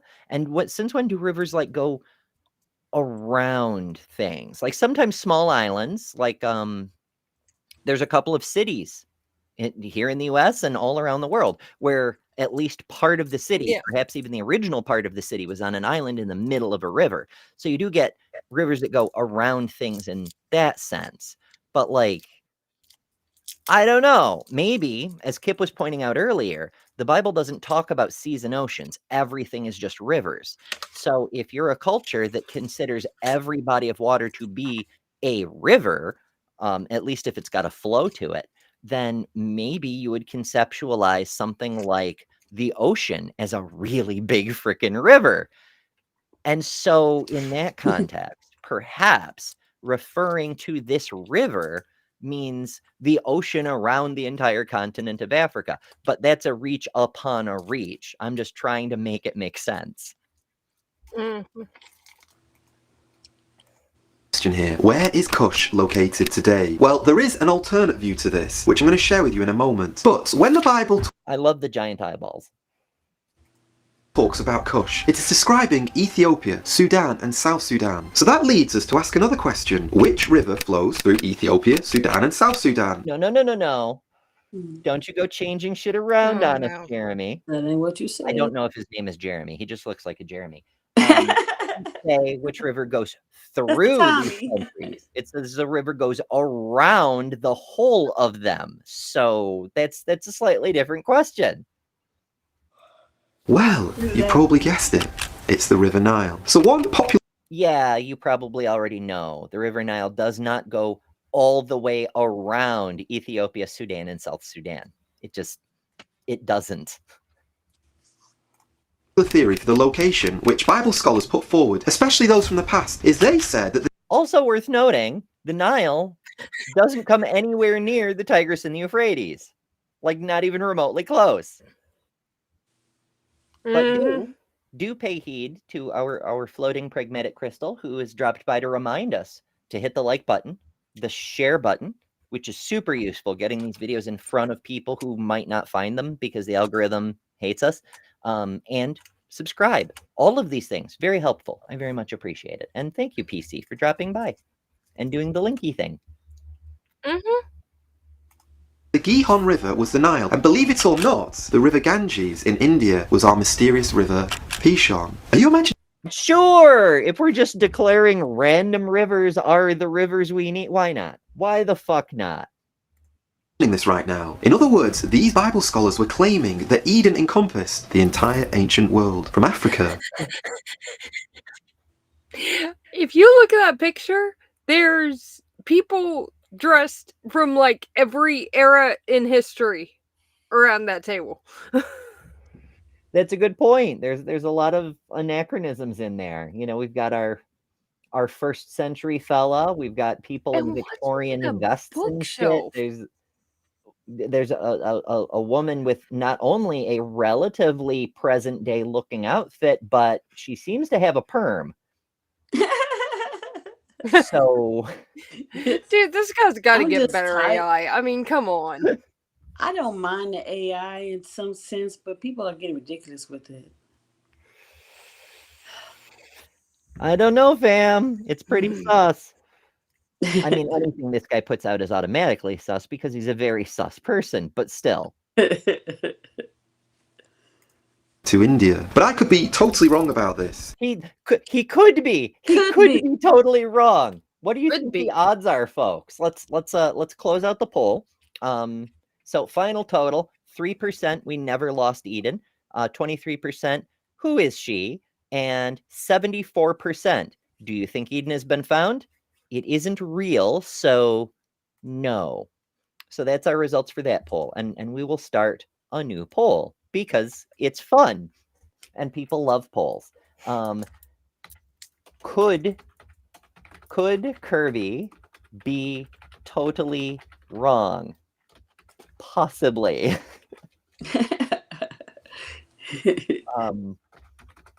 Or it'd be like a Makamero, yes, no, maybe. It isn't impossible. Has he ever been correct ever? No. Sure, let's add a definitive positive. Definitively, positively, no. He's always. Oh shit, I ran out of characters. Fine, I'll make it simpler. No, he's right. Jesus Christ. We can No upload effing way. 4K videos, but God forbid we put more than 35 characters in an option on a poll. Holy shit. But the reason I believe there is a much likelier location for Eden is because when Adam and Eve were taken out of the garden for eating the fruit that God told them to avoid, is the question that should go through all of our minds at this point, is how could they be removed from effectively the whole world? And that's a problem with that interpretation, I dare say. If the garden was the world, and in point of fact, there is a case that could be made for this, right? Like, not from this the rivers encompass the whole known world sort of thing, but this idea that the earth itself, the whole earth, is God's garden. Because look at the rest of the cosmos. It's barren as fuck as far as the eye can see. You know, Mars, dead world. Venus, dead world. Mercury, dead world. Jupiter, radioactive gas ball that will crush you if you try to enter its atmosphere. Probably not safe. You know, it's everything we can see. This is the only place where life, like, flourishes. We see the seeds of life all over the place. We found every nucleobase and most Yeah. of the amino acids on fucking comets and asteroids. The seeds are everywhere, but Earth is the only place it's flourishing. Almost like this is the garden. And there's sort of an etymological basis for this, because Earth just means dirt. But where the word comes from the same place as terra, and you can trace it back a while, and it basically means cultivated garden sort of thing. It's, again, it's reaches upon reaches, but it's not unthinkable. But that's not where Kirby here. I think it's Jack. Is it Jack? No, Jack Kirby's someone else. It doesn't matter. He can be Jeremy today. I mean, to be fair, as far as like life in the Jeremy better than universe, Kirby we do have anyway. a sample size of 1. So What's that, Will? I said, as far as life in the universe goes, we do have a sample size of 1. So who knows? One universe? I mean, Maybe unless there is like an astral Eden or something. No, I mean one planet. We know we have one example of what life looks like, and that's life on Earth. So I mean, hell, we're still trying Just to being find fancy about it, but- indicators of what might be a candidate for life. Like, for a while, we thought it was finding a certain gas that's often produced by organic action, but it turned out that gas can be produced by volcanic action as well. For a while, we were looking for blue atmosphere, because blue atmosphere, we know from Earth, can be produced by organic action. It's a high incidence rate of oxygen relative to the rest of the gas mix, because that's how you get the Rayleigh scattering that causes the sky to appear blue, is the O2 molecules in the percentage of O2 molecules in the atmosphere. And then we found Pluto has a blue sky. And so, I mean, there may be life on Pluto. We haven't landed to look yet, but it isn't obviously teeming with life the same way Earth is. So who knows? And there's a bunch of other indicators. We're still making guesses based on our single datum of the Earth. And so we go, oh, it must be like distance from the sun, because we happen to be this distance from the sun. But we know from, physics, that's not true either, because the idea with the whole Goldilocks zone thing is you have to be that far from a sun-like sun on an Earth-like Earth to have liquid water. And liquid water seems to be the key of life like ours. But that's not true either, because some of Jupiter's moons have liquid water underneath the surface. Some of Saturn's moons have liquid water underneath the surface. Maybe there's life, but also Titan doesn't have liquid water. Maybe there's life there too. We don't know. But also, to get liquid water, you need two things, and distance from the sun is not one of them. It's temperature and pressure. And you can get different combinations of those that result in liquid water at hugely different distances from the sun, depending on how much atmosphere you have, or whether you have a big giant moon regulating, keeping your core spun up so you have the magnetic field, Yeah. the plate tectonics that result in the outgassing that give you the atmospheric composition that results in anaerobic life. And there's a bunch of other factors. There's so many freaking factors. And distance from the sun, if it factors in at all, is a relatively small one. So the fuck? There's probably no single factor that contributes to the flourishing of life on a planet. And that's why it's kind of weird that we don't find other planets that clearly, obviously, have life. Aunt Jer said, is there a color the sky cannot be? I just saw that. Somebody said purple. Tsunami said purple. I don't know, because I've seen purple in the sky. I don't think so, actually. Well, it depends on what you mean, because there's the way we see colors is both a function of our limited photoreceptors in our eyes and our brain's interpretation of what those wavelengths mean. So there's colors we don't even see, and of those, every one of us sees them in a different way. So it's hard to say. Yeah, I've seen a green sky too. Before some storms, something about the atmospheric composition gets weird, and the is freaking green. If I remember correctly, it's especially when there's a lot of hail in the clouds. It's the way that the light refracts. Yeah.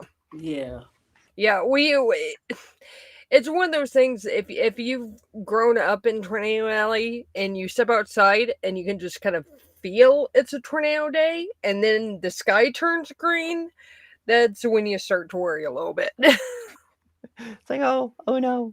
So yeah. I mean, it's ethereal and otherworldly as hell. You get orange not just with sunsets, but like smoke conditions and things, because it very much shifts the light coming from the sun in an orangish direction. I don't know if there is a color that the sky just never is. Is why I believe the Garden of Eden is likely to be much smaller, and hence why we have not found it from our list from above. Pangaea, or Pangaea, is the scientific view that Earth did not always look like a bunch of jigsaw pieces floating around in a vast sea of oceans. No, once all of our land was joined together in one massive supercontinent. But so he's presenting tectonic theory as a fact, which is great because it is. But he's also presenting Eden as if it were a real place. And these two things do not play well with each other. It's very strange. Also, Pangaea in and of itself is not necessarily a theory. It's like the whole thing is like plate tectonics, and there were other supercontinents before Pangaea. Oh yes. Like for some reason they just think that like the supercontinent cycle began with Pangaea and that's where it started. No, it did not. Started long before that. Axel points out a vast sea of oceans. That's a sentence. It sure is. Have you ever seen a sea of oceans? And what happened was there was a weakness in the Earth's crust, and this caused a movement in the Earth's plates and caused Pangaea to rift and break apart. Hey, I wonder how many of you are shaking your head and uttering these words under your breath. Total nonsense. Well, did you know that the Bible actually can support the Pangaea theory? One explanation. Oh, well, if the Bible says that, because things aren't true unless they're in the Bible, like penicillin, for example. Not true. Total nonsense. It's not in the Bible. is this. When mankind got too big for their boots and they thought they could reach God by building the Tower of Babel in their arrogance, what did Almighty Creator do with these little ant-like people? Well, the Bible says this. So, the Lord scattered them abroad from there over the face of all the earth, and they ceased building the city. I am actually planning a very... Right. So why are we looking for Seen a Eden scene of the when we city. could be looking for this primordial city that is, you know, what, 150 million years old? Because that's when Pangea started to break up, give or take. Like, if that were, and this is what I mean about this conspiracy nonsense, is they'll take a passage of completely unrelated stuff and be like, well, it sounds like it isn't impossible it's talking about the thing, therefore it actually supports the thing. Mm-hmm. Someone teach these fuckers critical thinking, please. I mean, don't, because we enjoy covering the content. It's fucking hilarious. But like, for fuck's sake. big video on the Tower of Babel. So if you would like to see that, please make... What's that? I was going to say, if they knew critical thinking, we'd have a lot less of this nonsense and a lot less of the other nonsense going on in the world right now. That's true. I mean, there would still be nonsense. There would still be conspiracy theorists. There would still be all sorts of shit. But without the being able to rely on magic book says so, it would be a lot harder to convince most poorly educated people to go along with things. They'd have to work a little harder, you know? Stop the presses. Kip. Human Kip has written something. Don't watch Kirby's Bull Tower of Babel video. I have an actual good video about the Tower of Babel on my channel. Ooh, Yes. I do enjoy. I do have to watch it. Babble about Babel. I have to give Kip a wrench so that Kip can put his post clip in. You put his link in. Yeah. Yeah. We have to get that link in. I know. I probably should have given Kip a wrench quite some time ago so he could post links and things like to his book, so I don't have to. But yeah, if you want to post a link to the Tower of Babel video, do feel free, because you know It's a couple love years. to I learn don't care more. if it's 100 years. Yay! I'd rather watch that. Yeah. Make sure you subscribe. But just now, here is the suggestion. One suggestion is... Yes, make sure you subscribe, but here, not to that nonsense. Yeah.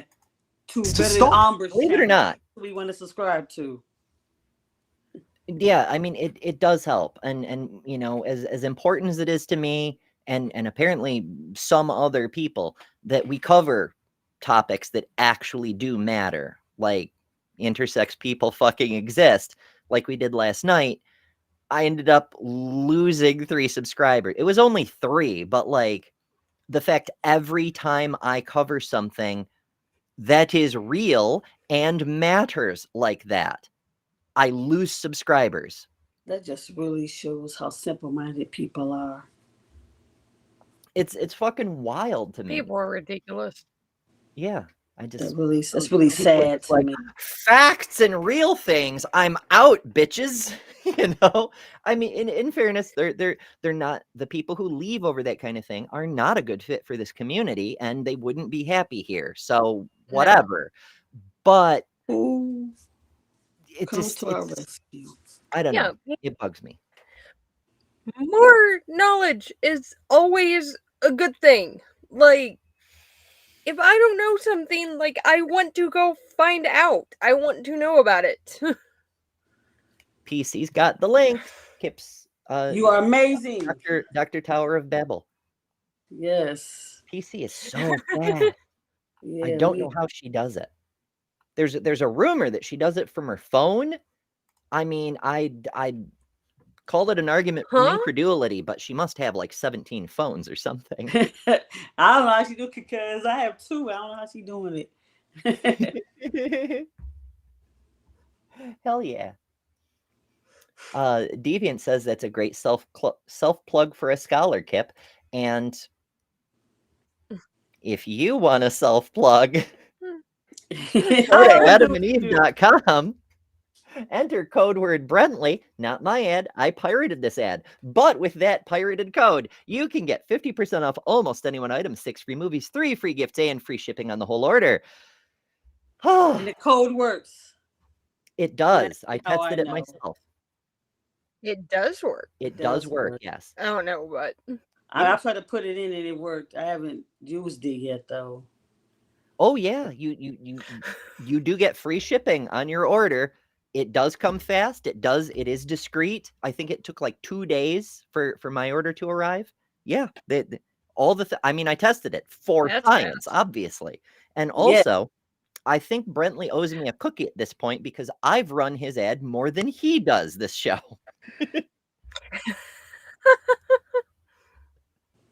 And also, I want a cookie.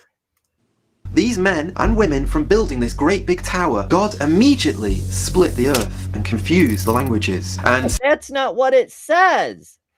It doesn't say he split the earth. It says he scattered the people. How do you scatter the people if you take away most of the land? If the land was all connected and you stop it being connected, how do you scatter them? Oh, for fuck's sake. today, what do we have? We have Spanish, we have Italian, we have French, we have English, Japanese, all different people groups from all around the world, separated by ocean across the earth. Why? Because God suddenly confused the people and stopped them building this arrogant tower. However, that's why, 5,000 years ago, we had English, just like it's spoken today. That's why the Bible is written in English, of course. And we had French and Italian and German and so forth. Like, where was the parent who spoke Proto-Indo-European who gave birth to the first English speaker? Like, that's such a mangling of so many different types of understandings at the same time. It's unfathomable to me that anyone could, propose that shit with a straight face. It's Kenny, and that was... If you said one-eyed, one-horned, flying purple people eaters were real because of genetics, that would be It would less make more silly. sense than what he just said. Yeah. I was like, for fuck's sake. Oh, Andrew asks, what's your favorite kind of cookie? It varies. At the moment, what's in my head is peanut butter cookies. Oh, I love peanut butter cookies. Oh, yes. Andrew says Peanut butter oatmeal chocolate chip. Oatmeal Yeah. raisin is very, very good. Oh, yes. I Oh, yes. like the oatmeal Scotties with the butterscotch to the raisins. Those are so good. Ooh. Hell yeah. Oh, now I'm getting hungry. The good news is I'm getting fat thinking about it. You always make me hungry. I'm always hungry. I'm always hungry too. Welcome to the club. I've And ate nothing. enjoy Hot Topic. I haven't But had after the show, when we wrap the show, because I take medicine at different times of day and some of it has to be with food, the reason we end the show when we do is because I have to go have food to take the medicine I take at that point of the day. I usually just have a salad or something, but I do have to go That eat sounds something. good. And so we've got half an hour to go. That's one of the good reasons to keep the show down to about 2 hours. But on that note, I've continued to consider, and I should have brought this up at the start of the show where I do the tangents usually, this concept of a 24-hour live stream, because we do have more than enough hot topics to do that.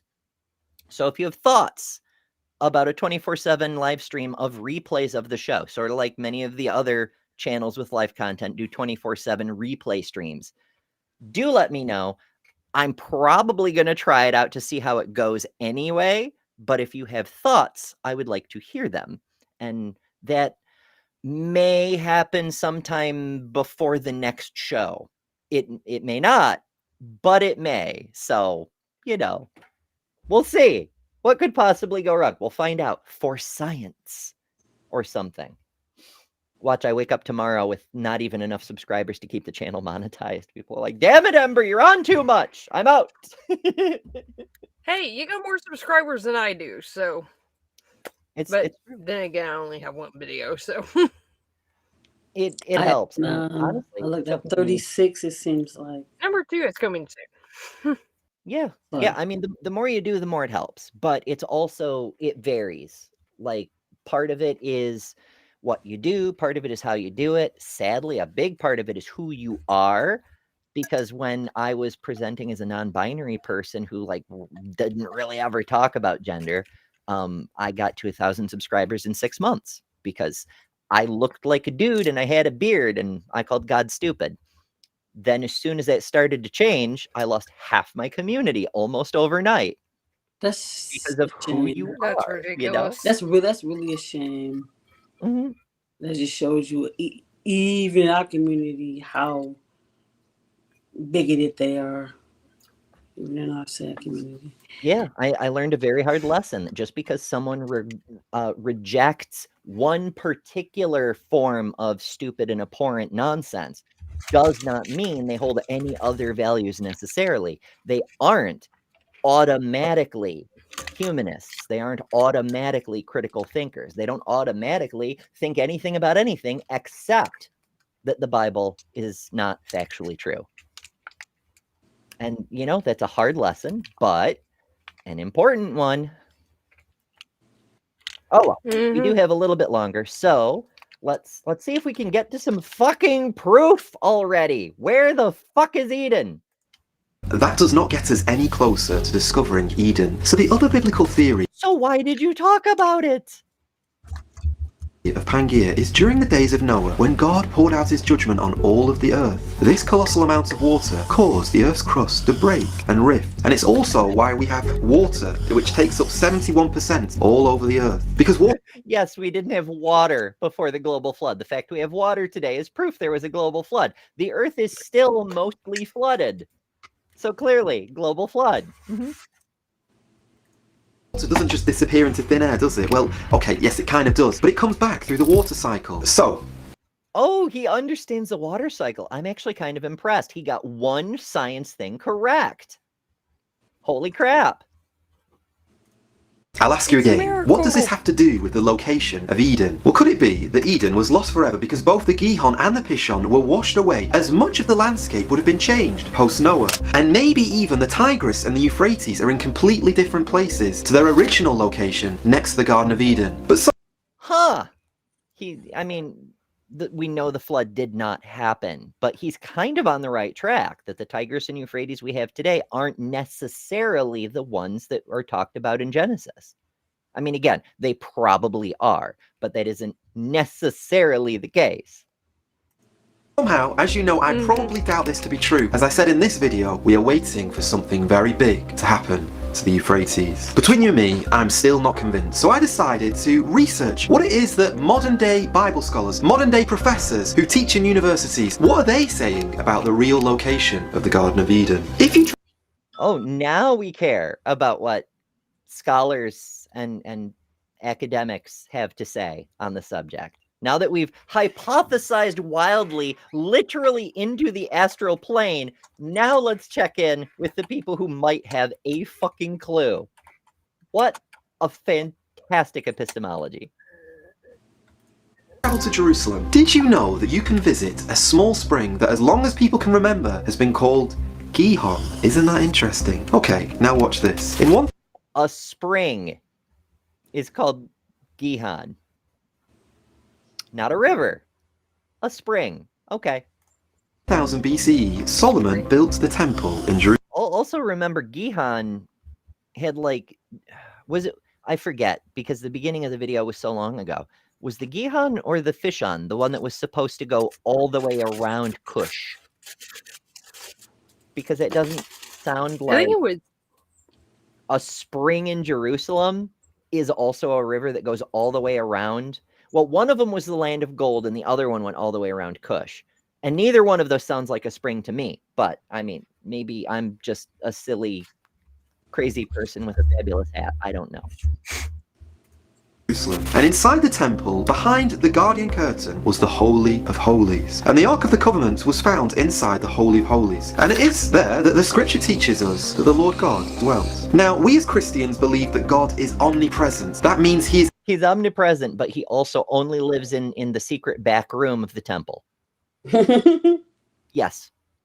I mean, Mhm. if he's three things Makes at sense. once, but also not those three things all at once, then why not be everywhere, but also only in one specific place? You just don't understand the mysteries, yo.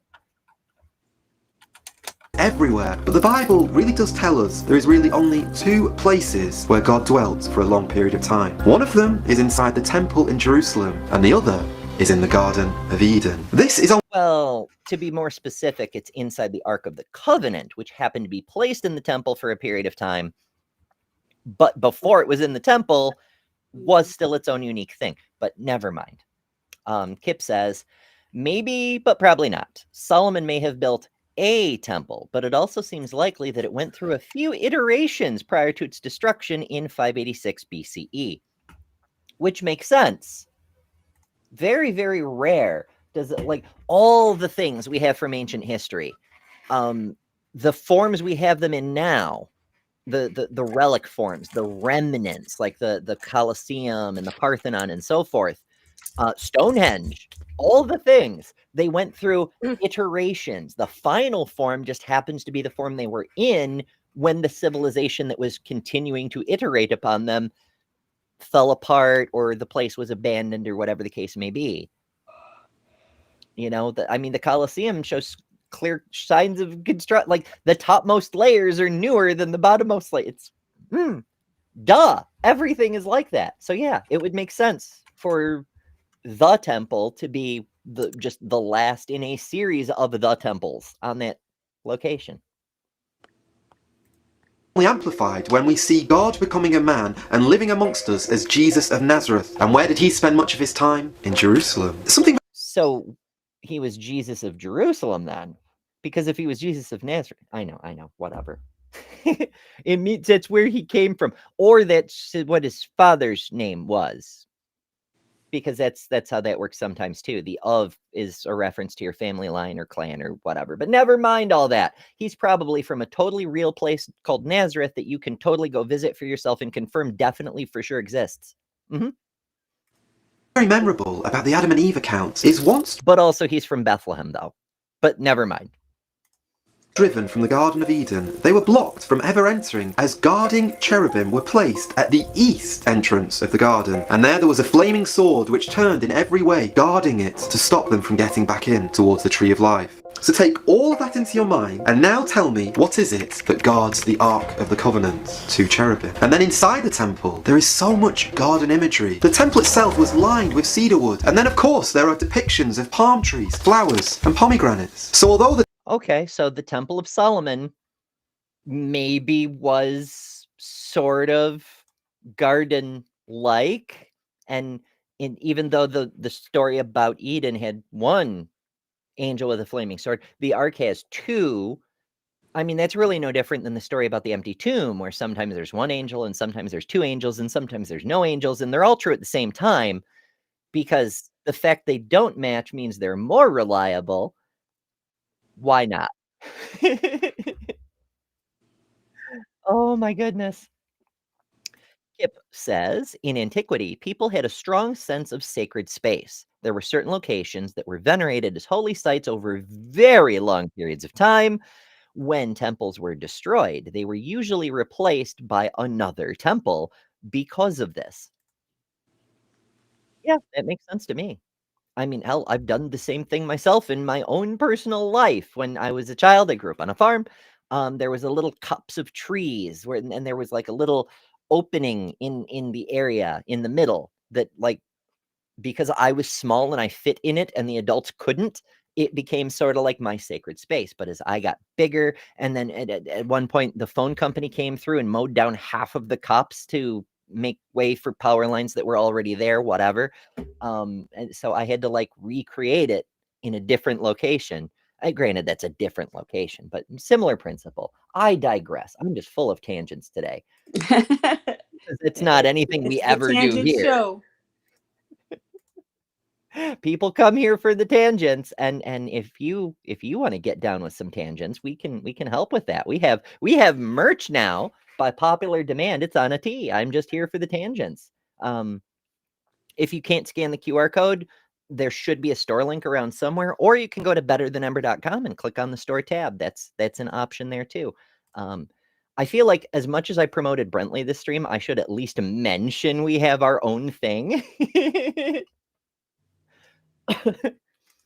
Temple is indoors. It feels like you're outdoors. But here is the real crazy part. In 587 BC, this beautiful temple was broken to pieces, and God's people, the Israelites, were carried off to, wait for it, the east, to be exiled in Babylon. So just like the Garden of... So they went to the east, and the garden would be to the west. And also that was like, is he saying that the Garden of Eden didn't become a myth until the Babylonian exile?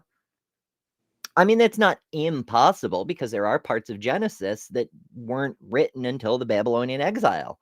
So maybe, but I feel like if it were that close to the real events happening, it wouldn't have been so very mangled by oral tradition. I don't know, though. Maybe I'm a silly bean. Eden, paradise was lost, and God's people were taken away east, away from their homeland. Okay, I'm not gonna lie. Does the Eden story talk about being conquered by a distant king and, you know, a shit ton of people being carried away to his distant kingdom? Maybe? I don't know. It doesn't seem like it's the same story to me. After everything we've just seen, this last one seems the most plausible, but there is more. There's two more options. One of them, I think most of you will say, yes, this is the location of the real Garden of Eden. But the last one is a little bit of a wild card, and that one might just clinch it for me. Okay, firstly, we have the Zarins theory. In 1971, Professor Juris Zarins travelled to the Arabian Peninsula to research ancient civilizations. It was there, after examining many satellite images of the area, that he noticed what appeared to be a former river, totally dried up, which would later be identified as the Wadi Baton. This literally means in Arabic, the belly button river. And this river... Oh, that sounds fun. Have you ever been to a belly button river? I can't say I have. Oh goodness. Oh goodness. I'm getting alarms that my internet is being weird. So if you see my internet being weird, do let me know, because I can wiggle the cable, but when I do, it'll definitely make my internet be weird for a minute. So I only want to do it if there's already a problem. Gotcha. Oh goodness. Which flows through Arabia, Zarins believes that 6,000 years ago it would have met with the Euphrates, the Tigris, and our fourth river, the Karun. And these all together... Wait, where did the Karun come from? What do you mean? Like we're just making up extra rivers. And also, like, no. would flow into the Persian Gulf. Did you catch that? So as I said earlier, if we can find out where the Tigris, the Euphrates, the Gihon and the Pishon River, where they all meet together, that will give us a pretty strong indicator of where the Garden of Eden is. Okay, this is where it gets a little bit complicated. Because Zarins proposed that the Karun River is the Gihon, which rises in Persia and flows southwesterly towards the Persian Gulf, this is where it gets a little bit difficult. You see, scripture says that the Gihon winds all the way through Kush, which as we saw earlier... Okay, so if it's in Persia, but it goes around Kush, then it's in the wrong fucking direction, and it's not the thing. If you're going to insist the directions are literal, and then you find a thing that does not match, then it literally cannot be that thing. But I don't know why I'm saying this. The logic and reason are completely out the fucking window at this point. Is believed to be Ethiopia. But we then meet a man called Ephraim Spicer. Spicer is a translator of the Torah. That's the first 5 books of the Bible in Hebrew. And he believes that it's actually a better translation of the word Cush is the word Kashu, which would refer to the Kassite people. Ah, yes, the cashews are the Kassite people. Sure. Who conquered Mesopotamia in 1500 BC and were actually from this exact region, Persia, Kuwait. And that would make perfect sense for this theory, because the Karun actually flows through these exact regions that we've just talked about. So let's examine our next river, the Pishon, which Professor Zarins claims is the Wadi Baton today, or the Wadi al-Rumah. What backs up this claim even more is that the Bible itself says, the name of the first is Pishon. It is the one which skirts the whole land of Havilah, where there is gold, and the gold of that land is good. Archaeologist. Ah, yes, the gold is good, but now it mentions yet another land that we don't know anything about. I mean, I don't know, maybe Kip does, but like the land of Havilah? Land of Havilah. Let's see. The first link that comes up is from a site called Land of Havilah Farm. And it says, visit the Land of Havilah Learning Center membership website to check out our paid monthly subscriptions. And if you want to do a paid monthly subscription, we have those too. You can join memberships here on YouTube, or you can become a patron over on patreon.com. There's perks for both. I'm not going to get into it right now. Most of you have heard the pitch before, and if you've seen other shows, you know, it's fine. It's fine. There are ways to support, and I appreciate it when you do, because it helps me pay for food and things. Because this is my job now. Is not a fucking archaeologist. Okay. Wikipedia says Havilah refers to both a land and a people in several books in the Bible. One is mentioned in Genesis. The other is mentioned in the generations of Noah later in Genesis, chapter 10. According to Genesis 2, Havilah is it's associated with the Garden of Eden. Two individuals named Havilah are listed in the Table of Nations as descendants of Noah. The name also appears in Genesis 25, defining the territory of the Ishmaelites. Extra biblical literature mentions Havilah as the source of precious jewels used by the Amorites. The exact location of Havilah is debated, with various scholars suggesting southwest of the Arabian Peninsula, perhaps Somalia. So, not what he just said. But whatever. Kip says Havilah is Arabia. Okay. That was much simpler. I should have just waited for Kip to answer. It would have saved me quite a bit of trouble. Joel Kramer and the author of Where God Came Down unraveled a key piece of information about the Wadi. You see, just as the scripture says, the land of Havilah, there's gold, and the gold there is good gold. So Joel and his son visited the area and discovered that at the Wadi Rumaz river basin, there are actually 55 gold mines, and one, known as the Cradle of Gold, has been mined for thousands. The Cradle of Gold. That reminds me of a musical piece called The Ecstasy of Gold. I don't know. Total tangent. And I know we don't have time for crazy tangents at this point. I'm trying to protect my neurons from this batshit nuttery. It's not working, but I'm trying.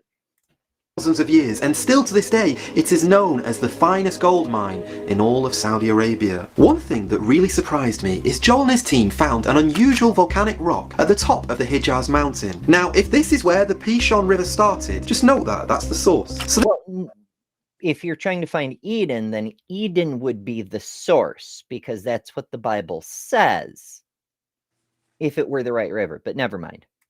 They followed this dry riverbed a bit further down, and what did they find? They found this unusual rock-like substance at the bottom of the riverbed. And then rock-like substance on the bottom of a riverbed. Holy shit. get this, they travelled 500 miles tracking this parched river all the way through the desert, through Saudi Arabia, all the way through into other countries. And what did they find at the bottom? You're not going to believe it. They found this unusual volcanic rock deposit. Now it was smooth because of river erosion, but what's crazy is it could not have come from any other place because these rocks are only indigenous to the Hijaz Mountains. Big news. So there's volcanoes in a geologically active region. I'm shocked. I mean, I never would have expected there to be a volcano in a geologically active region. That's just, I mean, clearly the Bible is true. There's just no other way around it.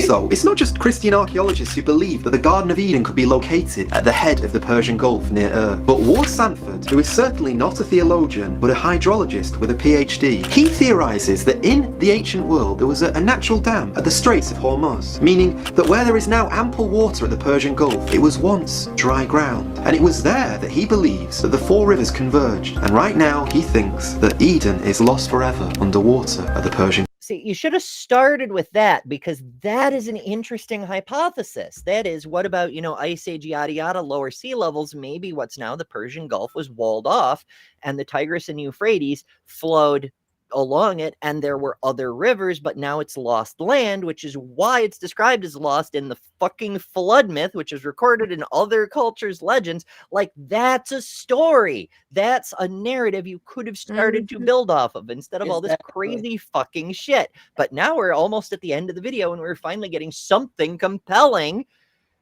which is also probably not true, but at least it's somewhat plausible. Holy fuck. Probably.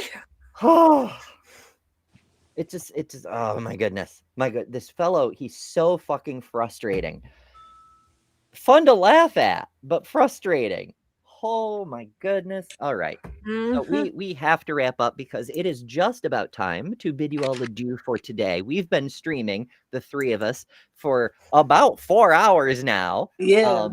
From Thanks 9 to, Java and Jugs earlier this morning, which you can find on both the Daily Atheist channel and Java and Jugs' own channel. The links for that, along with all the other stuff I do on betterthanember.com. Ways to support, yada yada, all those things. Join us tomorrow. We're doing this every Monday through Friday at 11 a.m. Eastern time.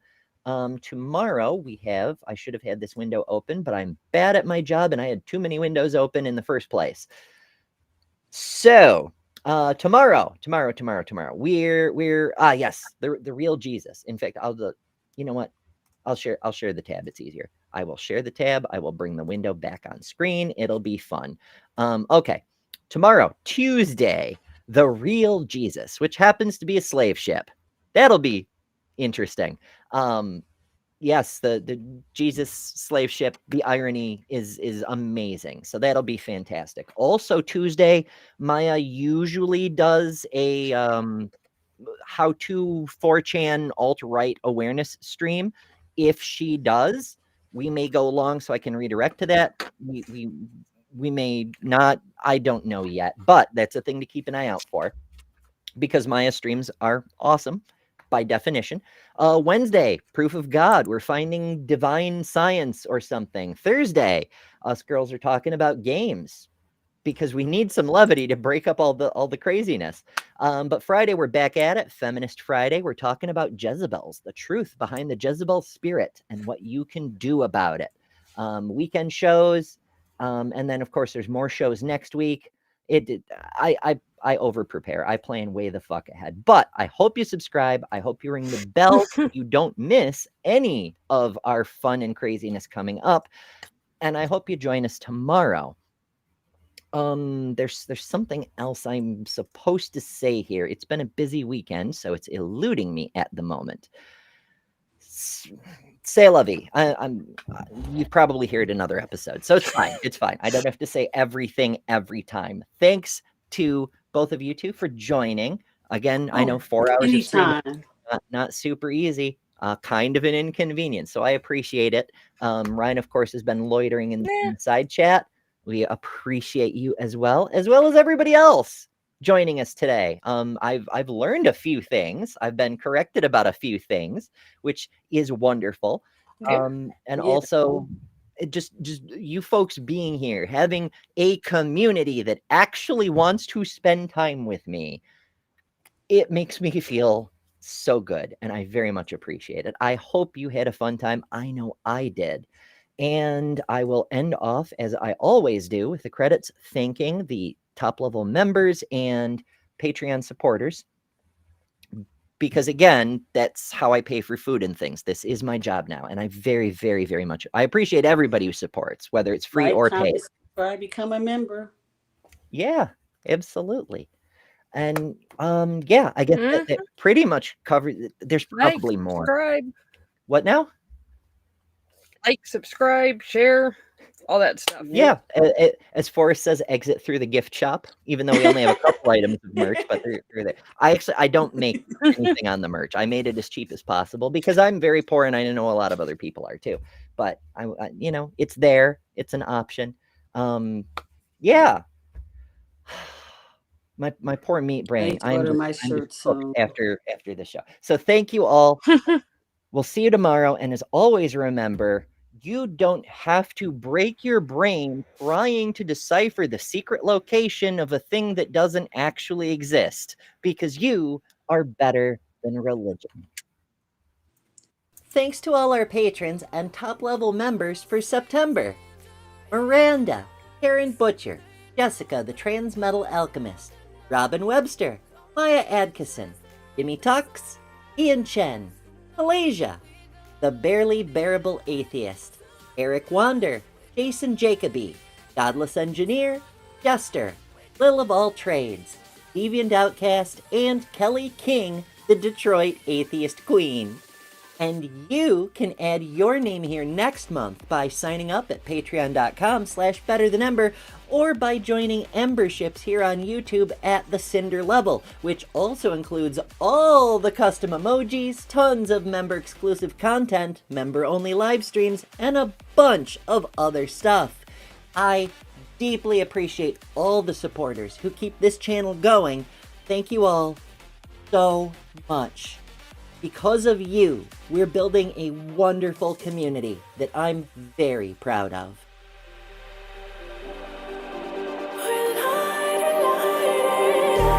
Just like a spark that's breaking out, can't make a stop.